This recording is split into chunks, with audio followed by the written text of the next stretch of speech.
네, 여러분 안녕하세요. 6주차 수업을 시작해 볼까 합니다. 일주일 동안 잘 지내셨죠? 지난주에 저희가 조금 특별한 수업이라고 해야 되나? 과제를 진행을 했습니다. 노래 스토리텔링 마무리하면서 저희가 큰 덩어리였죠. 스토리텔링이라는 테마 좀 마무리하고 두 번째 글쓰기 단계로 좀 접어들자라고 하면서 이제 본격적으로 한 단계 한 단계 수업 시간을 이용해서 같이 공부를 해나갑시다 라는 말씀을 드렸는데 여러분들이 스토리텔링 과제 다 제출을 하셨고 또 제가 거기에 학우들이 낸 것 중에서 몇 개 눈에 띄는 거 정리를 해가지고 같이 살펴봤죠. 그래서 여러분들이 제출하신 거랑 학우들 거 같이 비교해 보면서 아, 저 친구는 저렇게 썼구나. 난 이렇게 썼는데. 그런 시간 좀 가져보길 바라는 의미로 1차 시 수업은 스토리텔링에 대한 전반적인 어떤 좀 정리, 피드백 이걸로 진행을 했습니다. 근데 제가 그것도 이제 우려가 되는 마음에 여러분들한테 강조해 드린 거 있죠. 절대 가장 잘 써서 그 학생 걸 가져왔다거나 여러분께 상대적으로 더 못 썼다는 게 아니라 이렇게 제가 한 페이지, PPT 한 페이지로 강의 자료를 만들 때 좀 글이 짧은 거 그리고 짧은데도 불구하고 제가 의도했던 구체적으로 장면화가 좀 그려지고 설득력. 이 설득력이 다른 게 아니라 내재적 글 안에서 어딘가라면 이런 일이 있을 법해. 라고 하는 설득력도 좀 있고 또 문장과 표현력도 좀 안정적이고 이렇게 몇 가지 부분에서 그냥 같이 보기에 좋은 것들 위주로 가지고 왔고 그거보다 더 잘 쓴 글도 많았습니다. 그래가지고 여러분들이 근데 좀 긴 것도 많아서 여러분들이 너무 열심히 써주는 바람에 전반적으로 좀 길었어. 그래서 짧은 거 위주로 가져온 겁니다. 그거보다 잘 쓴 글도 많았고 그래서 여러분이 제출하신 글 하나하나 제가 잘 받아서 확인을 했으니까 여러분들이 일단 본인 글 스스로 그리고 지난주 과제 중에 그것도 있었죠. 차고들 글과 비교했을 때 앞으로 또 글쓰기 실습을 진행을 할 텐데 내 글은 어떤 걸 더 보완하면 좋을까에 대해서도 여러분들이 간단하게 정리하실 수 있도록 제가 문항을 좀 만들어 놨습니다. 그렇게 해서 이제 스토리텔링이라는 큰 그 카테고리는 마무리가 됩니다. 근데 여러분들이 교수님 저한테 이 연락도 있었습니다. 여러분들이 워낙 학우들 글을 보고 나서는 교수님 저 다시 써서 제출하면 안 되나요? 저는 이렇게 쓰는 건지 몰라가지고 이렇게 썼어요. 근데 걱정하지 않으셔도 되는 게 제가 꼭 이렇게 써야 한다거나 여러분들한테 이렇게 쓰는 게 맞아요 라고 크게 말씀드리지 않았고 이번에는 다양한 발상? 제가 여러분들한테 매번 강조해 드리는 게 있어요. 특히 여러분들이 대부분 공대라거나 아니면 이제 좀 약간 뭐 이런 자연과학대 이런 소속된 학생들이 많기 때문에 여러분들은 사실은 창의적이고 남다른 발상 말고는 우리가 경쟁력이 남들과 조금 다르게 생각하고 조금 더 좀 독특하게 생각하고 독창적이게 생각하고 이걸 계속 훈련을 해야만 하지 않겠느냐라는 얘기를 하면서 다른 걸 보는 게 아니라 어떻게든 같은 노래라 하더라도 남들보다 조금 더 독특하게 발상하고 생각해 보려고 노력한 거 그런 거 위주로만 봤습니다. 지금까지는 우리가 같이 뭐 구성을 한다던가 아니면 소재를 어떻게 잡는 건지 문장은 어떻게 쓰는 건지 이런 거 전혀 공부 안 했기 때문에 여러분들이 교수님 저 다시 써서 내면 안 돼요? 라고 좀 찜찜해하는 학생도 간혹 있었지만 걱정 안 하셔도 됩니다. 이제부터 그런 과정 하나하나 같이 공부를 할 겁니다. 지금까지 그냥 워밍업이었어. 그래서 본격적으로 이제 두 번째 글쓰기 과제는 중간고사를 대체할 정도로 좀 비중이 큽니다. 이번엔 정말 잘 쓰셔야 됩니다. 그래서 제가 지난주 여러분들한테 본인 글에 대해서 간단히 정리하거나 좀 반성해 볼 수 있는 문항 내드리면서 그거 만약에 이런 점은 나는 앞으로 더 잘 써야지 이런 점에 대해서 좀 고민해야지 라고 생각을 했다면 그 점을 이제 앞으로 두 번째 글쓰기 실습에서 보완하시면 되는 겁니다. 다시 첫 번째 글쓰기 실습을 다시 해야 된다거나 전혀 그런 게 아니라 그런 부분이 약간 부족했다 아니면 그런 부분에 내가 조금 좀 찜찜하다 그걸 계속 잊어버리지 말고 가지고 계시다가 두 번째 글쓰기 실습에서 조금 더 끌어모아서 그걸 다 쏟아 부어서 쓰시면 됩니다. 자, 그리고 제가 좀 전에 그래서 우리가 두 번째 글쓰기 실습은 중간고사를 대체할 만큼 좀 비중이 크게 진행이 될 거다라고 얘기를 했는데, 이제 슬슬 명절도 끝났고 하면서 여러분들이, 교수님, 그러면 저희 중간고사는 어떻게 하죠? 라고 하는데, 현재까지는 아직 중간고사 일정이 비대면으로 학교에서 치러지도록 이제 아직 2단계 상황이잖아요. 그래서 되어 있는데, 저희 수업 특징상 뭐 문장이라든가 아니면 뭐 약간 사자성어라든가 나중에 그런 걸로 한번 시험을 봐야 하는데 그걸 비대면으로 보기에는 조금 문제가 있습니다. 그래서 어차피 비대면 시험이라면 글을 쓰거나 서술형, 논술형 시험으로 진행이 돼야 할 텐데 그럴 거면 굳이 시험이라는 명목 말고 그냥 글쓰기 과제로 하지 뭐 라고 제가 판단하여 우리는 중간고사를 보지 않습니다. 자, 여러분 이제 한 학기 스케줄 잘 정리하셔야 됩니다.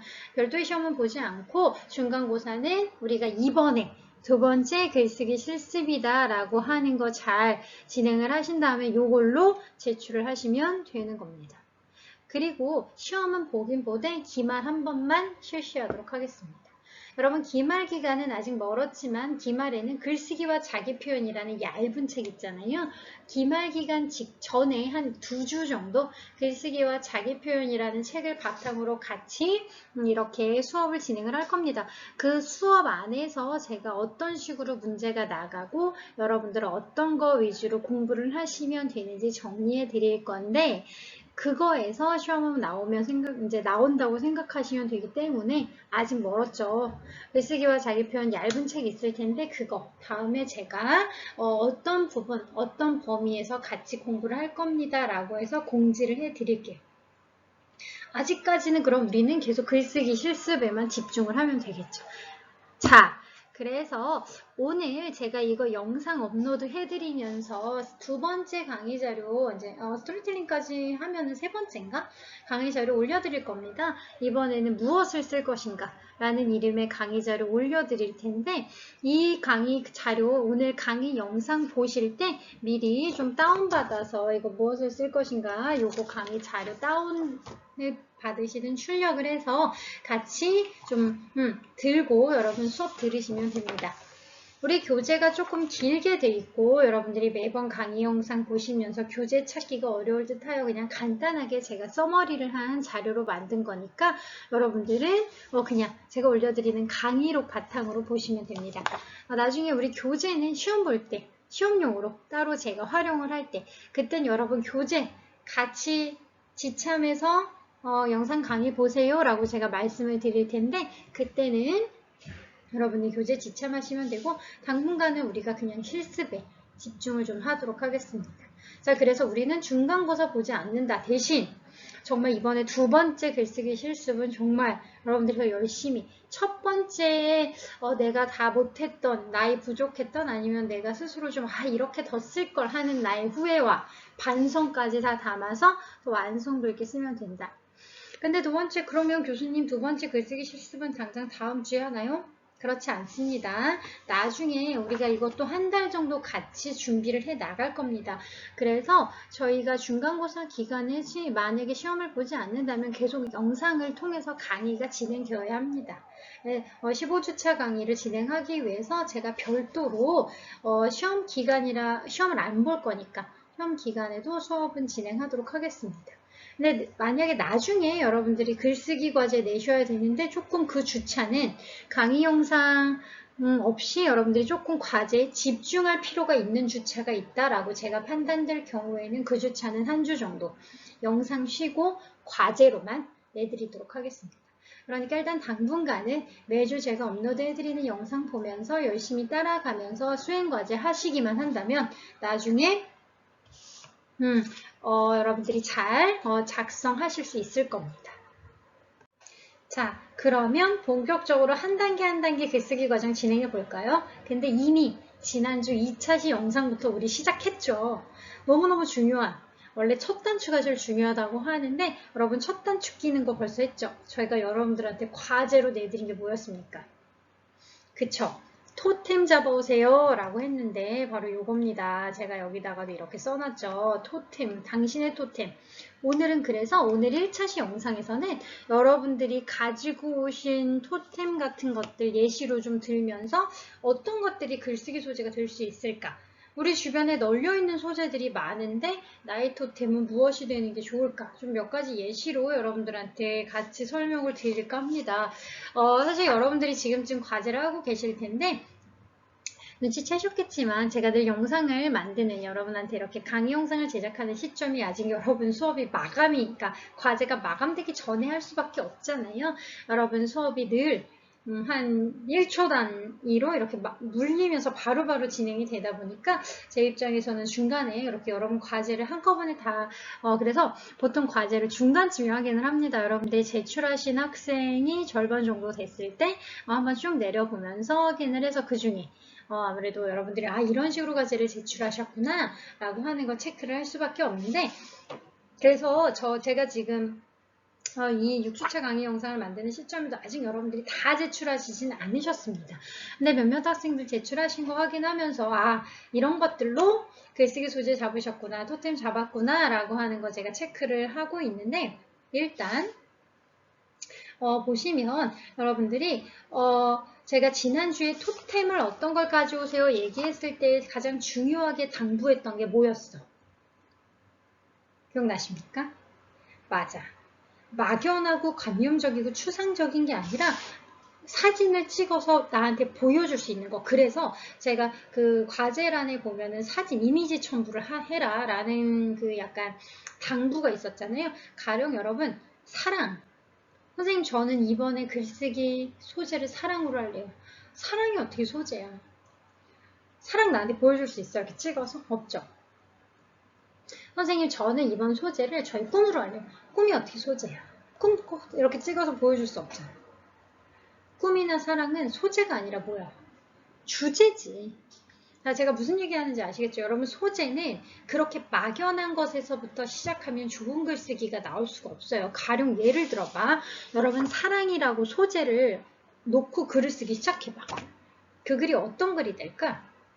여러분 혹시 우리 그 강의록 가지고 계시면 강의록 첫 페이지에 제가 요거 오늘 인용해 오진 않았는데 보시면 막연한 글, 막막한 글. 어떻게 써야 될지 모르는 그 사랑 첫 문장부터 어떻게 쓸 거야? 그래서 제가 여러분한테 정말 침이 마르도록 신신당부한 게 한 가지 있습니다. 여러분 절대 관념적인 거, 추상적인 거 이건 주제지 소재 아니다. 소재는 실체가 있는 것, 내가 이렇게 만지거나 잡을 수 있는 것, 구체적인 대상이 있는 것. 그래서 뭐 사진을 찍든 이미지를 이렇게 담아서 저한테, 교수님한테 보여줄 수 있는 것. 여기서부터 시작할 거다. 라고 여러분들한테 누누이 말했죠. 구체적인 거.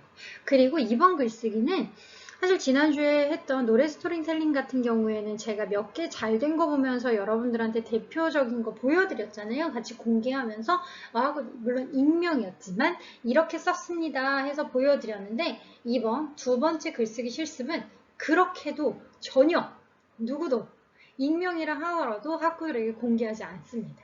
저만 볼 겁니다. 그래서 이번 과제의 큰 테마가 뭐라 그랬어? 내가 누구인지. 나를 드러낼 수 있는 글쓰기를 하자라고 우리 이미 지난주에 시작했죠. 우리 벌써 두 번째 글쓰기 시작한 겁니다. 내가 누구인지를 알 수 있는 방법이 무엇이 있을까? 그렇다면 나도 모르게 나한테 의미 있는 것, 나를 불편하게 하는 것, 때론 나의 시간을 멈추는 것. 나는 그것만 생각하면 뭔가 그냥 갑자기 시간이 멈추는 것 같아. 몸이 얼어버리는 것. 그러니까 꼭 공포의 대상이라는 건 아니지만 여러 가지 의미가 있겠죠. 그런 것들 중에서 여러분들한테 한 가지 물건으로 된 걸 가져와라 라고 말씀을 드렸습니다. 그래서 여러분들이 저한테 이미지로 다 가져오셨을 텐데 지금 제가 몇 개 지금 이제 제출한 학생이 많진 않지만 절반 정도 이렇게 됐지만 제가 몇몇 학생 제출한 거 조금 힌트로 보자면 어떤 학생은 차키를 가지고 왔어요. 그래서 뭐 이렇게 근데 이 차키는 그래 그냥 차키부터 시작해.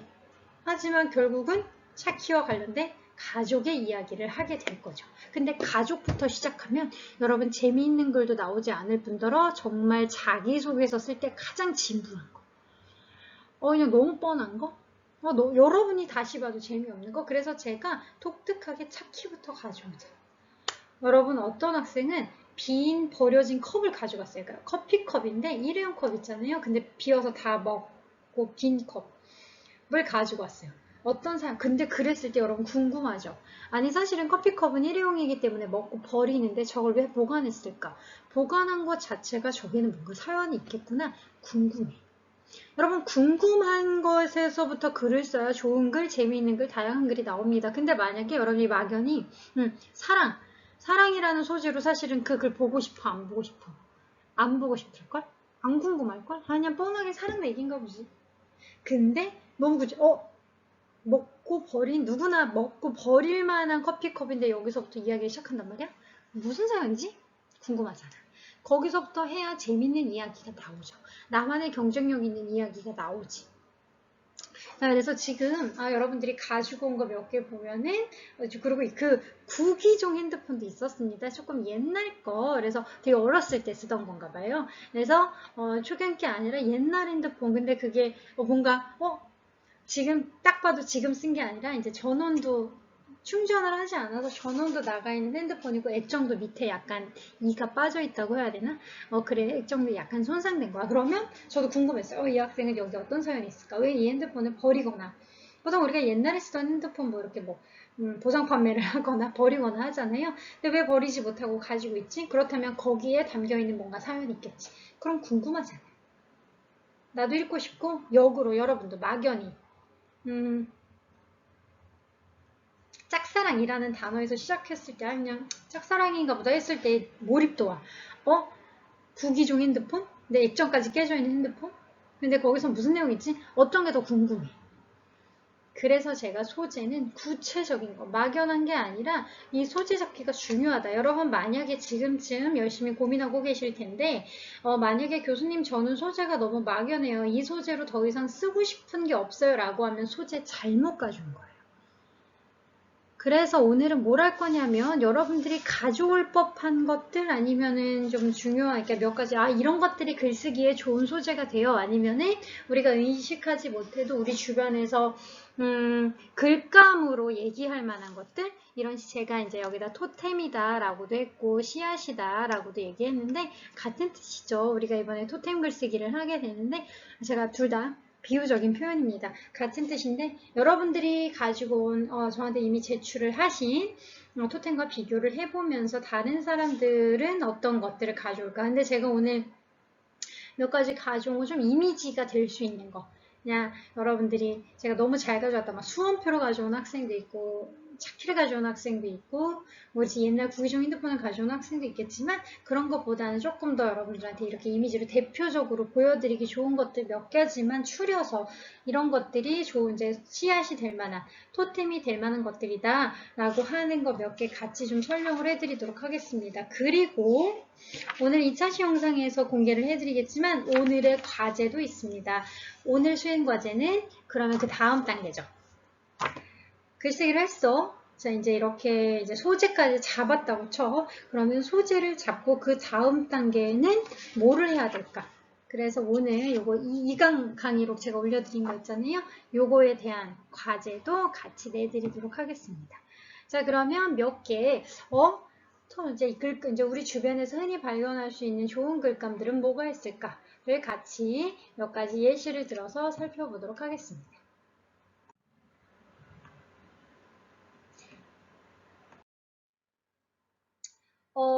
지금 현재 여러분들이 20살이라든가 아니면은 뭐 21살 뭐 이렇게 되는 이제 그런 학생들이 많을 텐데 20대 초반 이제 겨우 20살이 되는 여러분들한테 사실 인생에서 막 엄청 대단하게 상징이 되거나 아니면 뭔가 이렇게 지표가 될 만한 기억이 뭐가 있어요 라고 한다면 되게 다양하진 않을 수 있습니다. 그래서 지금까지 경험상 여러분들한테 토템 가져오세요. 제가 토템 글쓰기를 수업 시간에 진행을 할 때 토템 가져오세요 라고 하면은 가장 많은 학생들이 가지고 오는 게 당연히 뭐겠어요?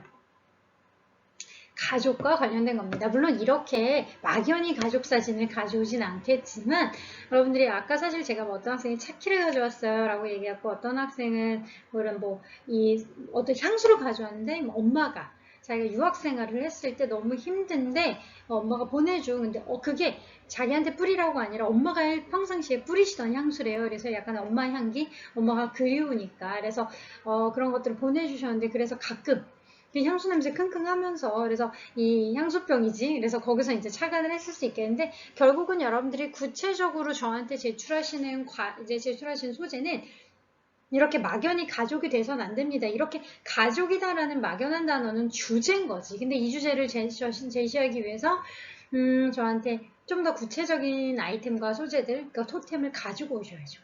제가 이거 누누이 설명하고 있죠.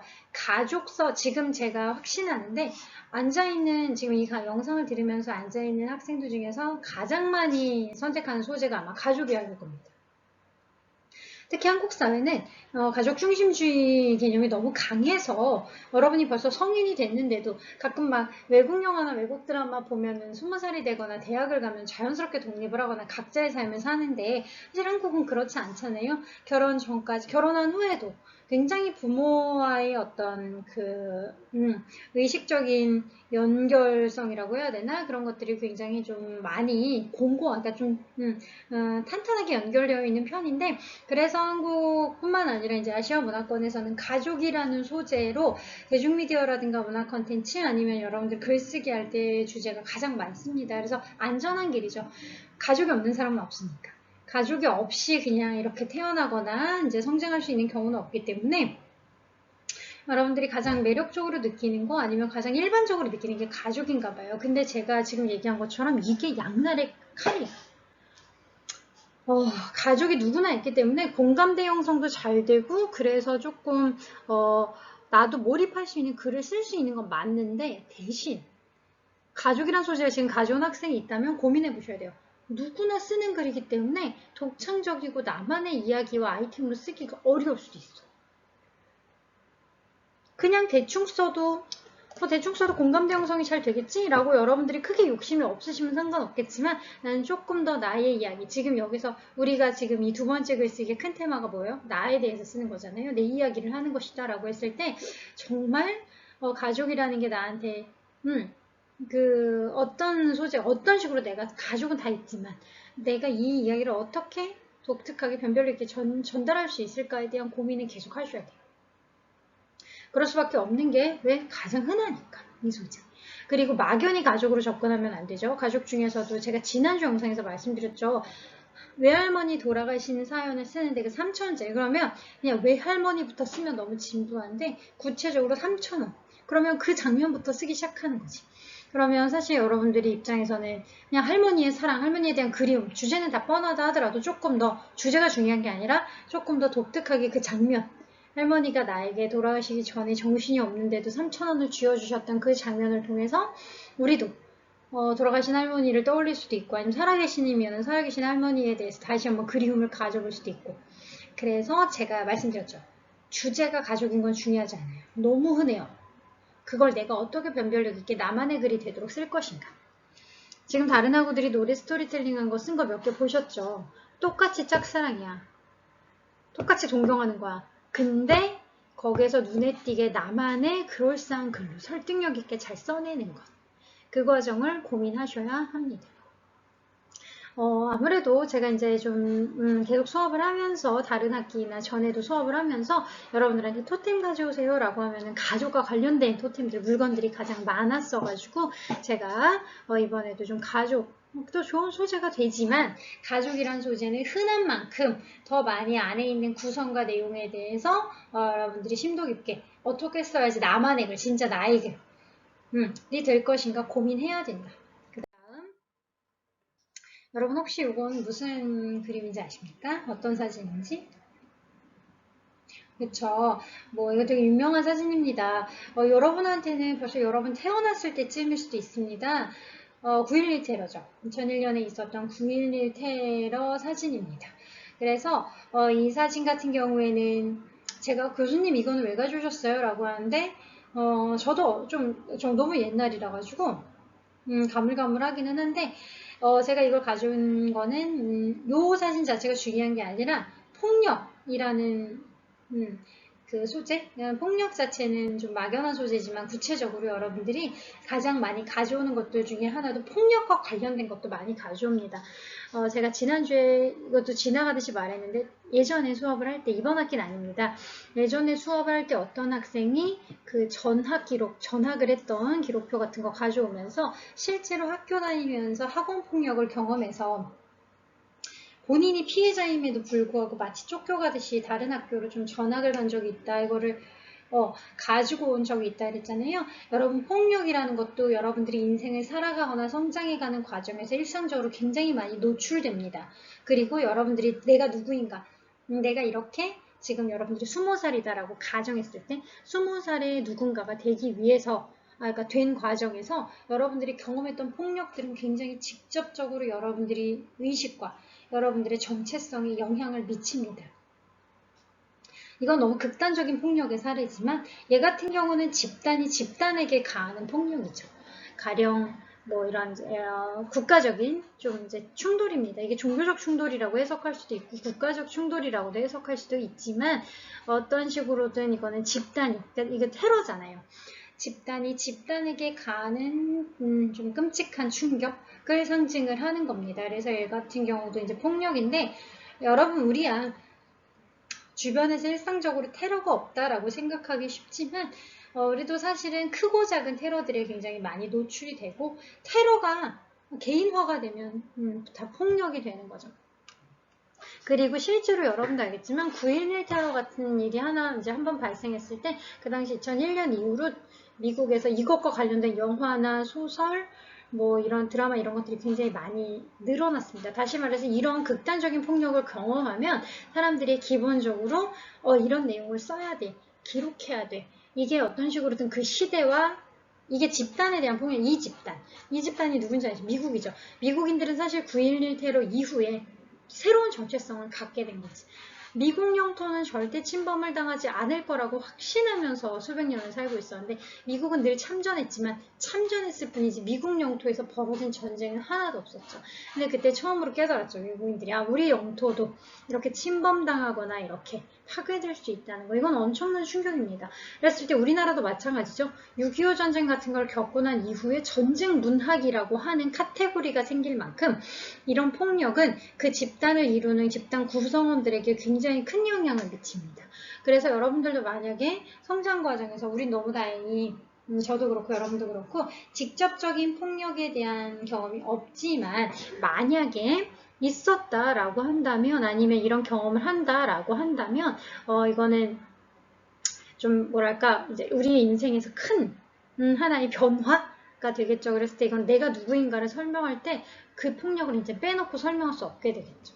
실제로 제가 예전에 어떤 학생이 가져온 그 사진은 이런 거였습니다. 사실 이건 뭐냐면 어떤 그 스크랩, 신문에서 스크랩을 해온 건데 어떤 그 인터넷 뉴스에 실려있던 사진이냐면 집단 떠돌림이라고 해야 되나? 그래서 이런 학원 폭력을 경험한 남자 중학생이 자살을 한. 원래 우리나라 10대 사망률 이유 원인은 1위가 자살이죠. 왜냐면 10대는 아직 건강하고 면역력도 강하기 때문에 다른 이유로 그렇게 뭐 병이라든가 다른 이유로 죽을 일이 많지는 않습니다. 그리고 10대는 사실 운전도 안 하죠. 그래서 교통사고율도 높지 않고. 근데 그래서 10대가 근데 왜 죽냐? 그래서 많은 10대들이 죽는 이유 중에 가장 큰 이유, 대부분의 이유가 자살이라는 거죠. 너무 안타깝지만 그리고 자살하는 원인 1위가 여러 가지가 있겠지만 이렇게 뭔가 교우관계라든가 학교 생활 이런 문제가 있다고 하는데 그래서 이거 실제로 자신이 이제 생각보다 여러분 많은 학생들이 학교 폭력을 직간접적으로 경험했더라고요. 그래서 많은 학생들이 교수님 이건 정말 제가 입 밖에 내서 쉽게 얘기할 수 있는 일은 아니지만 이번 글쓰기가 정말 내 안에 있는 나를 들여다보는 진정성 있게 내가 누구인가를 생각해보는 과제다라고 하는 얘기를 듣고 이 얘기 한번 해보고 싶었다. 저는 너무 그 용기에 그리고 여러분도 아시겠지만 내가 혼자 생각하면 대단한 일 같잖아. 막상 글로 써보면 풀어내보고 나면 별일 아닌 것도 많습니다. 내가 그 안에 갇혀있기 때문에 너무 아프고 너무 대단한 일인 것처럼 계속 밀도 있게 와닿는 건데 그거 이제 여러분 각종 폭력이나 흉악범죄를 다룬 영화나 드라마들은 우리 맨날 보잖아.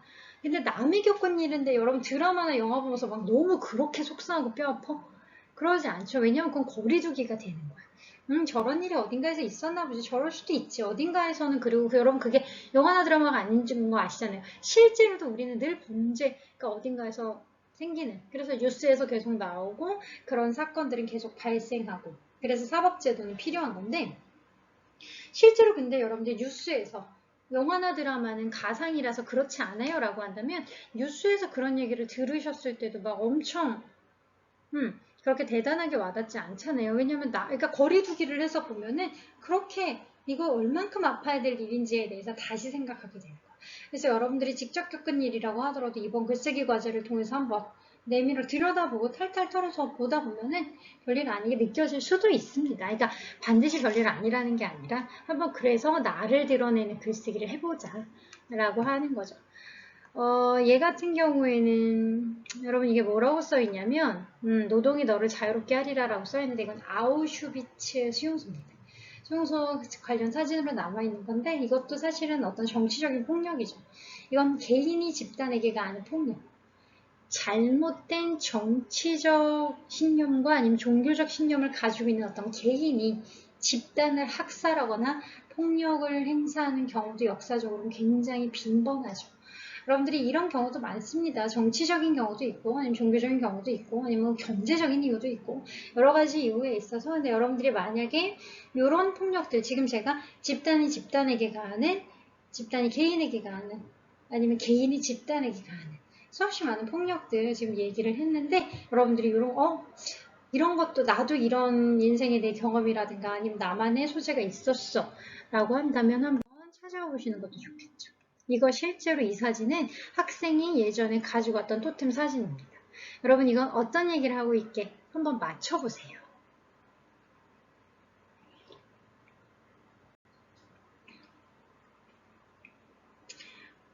자, 얘가 펩시고 얘는 코카콜라죠. 근데 코카콜라가 둘러싸고 이제 펩시를 약간 짓밟는. 이거 정말 광고입니다. 광고인데 잘 찍었죠. 근데 사실은 그 학생은 이 광고를 왜 가져왔냐면 그 학생한테는 이게 콜라 광고입니다. 실제로는. 근데 콜라 광고지만 그 학생한테 지나갈 수 있는 광고인데도 남다르게 이 광고를 가지고 있다가 저한테 이제 이걸 여기서부터 글을 쓰고 싶어요 라고 가져왔는데 그래서 이 학생의 중심 소재는 뭐였을까? 콜라? 아니죠. 콜라가 중요한 게 아니었죠. 그치. 속의 내용물은 똑같은데 겉의 색깔이 다르다고 해서 이렇게 따돌림 받거나 차별받는 인종차별에 대한 경험입니다. 실제로 그 학생의 어머니가 약간 연변족이었나? 이렇게 좀 이런 소수민족 출신이셨습니다. 그래가지고 국제 결혼을 하신 거죠, 부모님이. 그랬는데 어렸을 때 그러다 보니까 그런 이유로 사실 근데 피부색은 거의 비슷했을 텐데 근데 그걸 떠나서 실제로 자신이 이런 차별 내가 겉모습이라든가 아니면 그런 외부적인 이유 때문에 사실 안에 있는 모습은 똑같은데 그러면서 그 학생이 한국 사람들은 막연히 한국 문화에서는 크게 차별 같은 문화가 없을 거라고 생각하는데 굉장히 이런 문화가 많이 발생하고 있다라고 하는 것을 강조를 했습니다. 그래서 우리도 모르게 의식하지 못하는 사이에 뭔가 민족차별, 인종차별 이런 것들이 발생하고 있다는 거죠. 그래서 실제로 그 학생은 자신의 경험 어렸을 때 어머니가 연변족 출신이라는 이유 때문에 차별을 겪었던 거에 대해서 쓰고 싶다. 그래서 전 그것도 너무 칭찬해줬어요. 나라는 사람을 만드는 데 있어서 그 부분은 인정하고 싶지 않든 인정하고 싶든 떠나서 어쩔 수 없이 나의 중요한 부분이 될 수밖에 없고 그렇다면 그걸 통해서 내가 그거를 나의 어떤 아픈 사연? 아니면 뭔가 트라우마로만 가지고 있는 게 아니라 막상 글로 써보면 그게 나의 변별력. 어쩌면 나의 남다른 경쟁력으로 만들 수 어떤 게 경쟁력이 되는가가 정해져 있는 게 아니잖아요. 여러분들이 무엇이 됐다 하더라도 그게 바로 우리가 4차 산업혁명의 새로운 인재다라고 하는 건데 남들보다 뛰어난 게 아니라 남들과 다른 것. 그것이 나의 어떤 힘이라든가 어떤 이야기의 힘 아니면 내가 나를 드러낼 수 있는 나를 인상적으로 만들 수 있는 힘이다라고 했을 때 저는 너무 좋은 소재라고 칭찬해줬어요. 그래서 이건 실제로 학생이 가져온 거라서 제가 여러분들한테 예시로 보여드리는 겁니다. 그러면 그 다음에 뭔가, 요거는, 실제로 여러분들이, 많은 학생들이 기사라고 해야 되나? 요즘 인터넷이라든가, 이제 손쉽게 매일매일 우리가 기사에 노출되잖아요. 여러분 인스타그램에서도 막, 가십들 많이 떠돌아다니고, 저도 요거 카카오톡 옆에 있는 카카오 채널이라고 하나? 거기서 굉장히 많이 기사 보고, 이제 저널을 굉장히 손쉽게 요즘에는 접할 수 있는데, 실제로 기사에 있는 글이라든가 이미지들, 또 많이 가지고 옵니다. 여러분 이거는 퀴즈. 이 기사는 실제로 있는 만평 기사에서 가지고 왔는데 여러분 실제로 기사에 있는 내용과 단어, 기사 자체를 스크랩해서 교수님 저는 여기 저도 모르게 이 기사를 보면서 집중하게 되고 몰입하게 되는데 여기서부터 글을 쓸래요 이렇게 가져온 학생도 있는데 이 기사는 뭐게? 하나 제가 힌트를 더 드릴게요.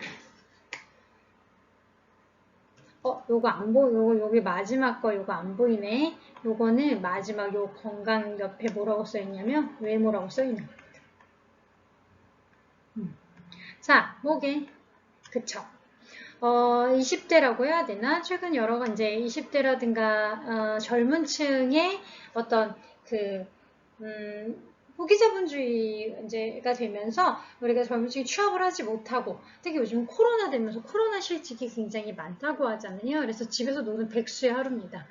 그래서 백수인데 바쁘지. 뭐 영화도 봐야 되고, 뭐 세계 증시도 파악해야 되고, 블로그 관리도 해야 되고, 택배도 받아야 되고, 이렇게 집에서 하루 종일 바쁜, 약간 그런 모습을 재미있게 표현을, 희화화시켜서 표현을 한 거고, 이건 M4 세대에 대한 내용입니다. 점점 저도 대학 때인가, 저도 20대 때도 이런 얘기 있었는데, 뭐, 3포 세대 이런 게 있었는데, 요즘은 3포가 아니라 점점 늘어나서, 3포, 5포, 7포, 9포, 그래서 막, M4 세대가 되는데, 경제적인 문제나 자본의 문제, 그리고 취업 시장이, 좀, 얼어붙는 그런 문제 때문에 어쩔 수 없이 최근 들어서 20대들이 이런 아르바이트라든가 아니면은 그냥 계약직으로 계속 연연할 수밖에 없는 사회 구조를 약간 냉소적으로 얘기를 한 겁니다. 그래서 크게 보면 자본 문제인데 여러분 의외로 돈이라는 소재 되게 많이 가져오십니다.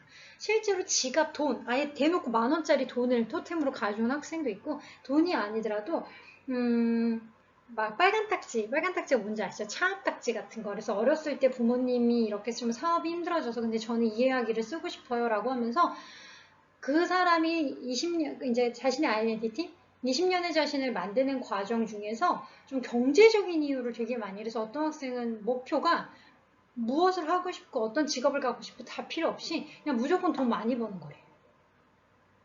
그만큼 돈에 대한 어떤 갈급함이 있는 거겠죠. 그런 어떤 원인이 있겠죠. 그러다 보니까 사실은 이런 거 같은 경우도 최근 들어서 경제적으로 소외를 당할 수밖에 없는 세대. 그러니까 예전에 우리 부모님 세대는 이제 열심히 일을 하고 하면은 뭐 아파트도 사고 이제 자녀들 대학 교육까지 시키고 이런 사회가 가능했는데 지금은 사실은 막 서울 안에서 아파트 사는 건 거의 불가능해진 막 이런 시대다라고 막 안 좋은 기사들이 나오잖아요. 그래서 젊은 세대들의 어떤 자본의 문제, 돈이라는 것과 관련된 소재들도 굉장히 많이 가져오십니다. 그래서 뭐 지갑 아니면 아예 돈 자체를 가져온 학생도 있고 아니면 아까 얘기한 차업딱지를 가져온 어쨌든 그게 다 경제적인 문제랑 연결된 그런 거 많이 가지고 있는데 뭐 그래서 이게 돈이 없으면 포기하는 순서래요.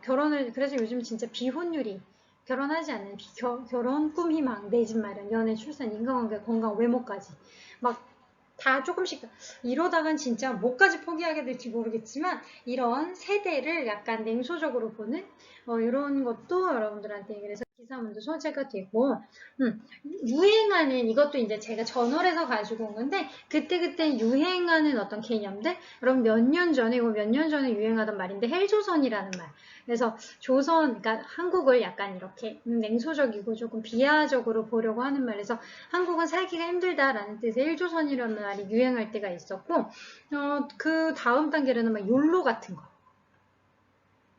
요런 것도 이제 그때 사실은 유행하는 이제 말들이 있습니다. 그러면서 요런 거 유행어들을 따라가다 보면은, 심리, 그 당시 시기 사람들이라든가 젊은 사람들의 어떤 심리라든가 정신적인 것들, 요런 것도 우리가 파악을 할 수가 있겠죠. 그래서 요거는 이제 실제 신문 기사, 저널리즘. 또 좋은 소재가 여러분들한테 글을 쓸 때, 이거 좀, 최근 들어 또 유행하는 단어가 뭐가 있지? 요즘 언택트 이런 게 유행하긴 하는데 그건 사실은 뭐 한국만의 문제는 아니고 코로나라서 세계적인 문제기는 하니까 그래서 이렇게 그때그때 유행하는 이제 뭐 이런 미디어라든가 이런 데서 많이 언급되는 단어들 이런 것도 여러분들한테는 이야기 소재라거나 가지고 올 만한 소재가 될 수도 있죠. 자, 다음 뭘까? 자, 요거는 제가 되게 추천하는 소재입니다. 여러분들이 소재를 지금쯤 열심히 고민하고 계시면서 과제 작성하실 텐데 소재를 계속 고민한다면 나를 드러내는 글쓰기잖아요. 그러니까 큰 목표는 우리가 도달해야 되는 골은 그러니까 지점이죠. 골이라고 하는 이제 목표치는 결과값은 그래, 그래서 나라는 사람은 결국 이런 사람이구나 라고 내가 나에 대해서 다시 깨닫게 되는 과정에 내가 도달을 해야 돼. 근데 나도 모르게 내가 누구인지 알려주는 가장 좋은 방법이 뭔지 알아요? 내가 중독되어 있는 것이 무엇인지 확인하면 알 수 있어. 내가 중독되어 있다는 건 나도 모르게 내가 그만큼 몰입돼 있다는 거잖아요. 그리고 중독의 기준이 내가 스스로 핸들링이라고 해야 되나? 내가 지금은 해야지 안 해야지 스스로 선택할 수 있는 게 아니라 나도 모르게 하고 있을 때 그러니까 내 자력으로 어떻게 될 수 없는 게 중독이잖아. 그랬을 때 내가 누구인지 나도 궁금할 때 내가 누구인지 알려줄 수 있는 가장 대표적인 건 나도 모르게 강박적으로 하는 나의 중독 현상을 이렇게 다시 들여다보면 내가 누구구나 알 수 있는 가장 효과적인 방법이에요. 그래서 만약에 여러분들이 토템을 잡을 때 선생님 저는 이거에 집착해요. 나의 집착 정도. 를 보면은 그것만큼 내 정신 분석을 잘 할 수 있는 개념도 없어요. 그래서 얘는 사실은 게임 중독 상태를 얘기한 이것도 이제 뭐 저널 같은 데서 그림을 그렸던 재미있는 만평 만화 가지고 온 건데 하루 종일 게임을 이 자리에서 그냥 죽은 거지. 자 그런 것처럼 여러분들이 우리가 중독하면 게임 중독만 중독이라고 생각하는데 이거 말고도 일상적으로 우리가 중독되어 있거나 나도 모르게 제어할 수 없이 빠져 있는 것들은 너무 많아요. 그러면 한번 생각해봐. 나는 무엇에 중독되어 있을까? 여러분들은 뭐에 중독됐어요?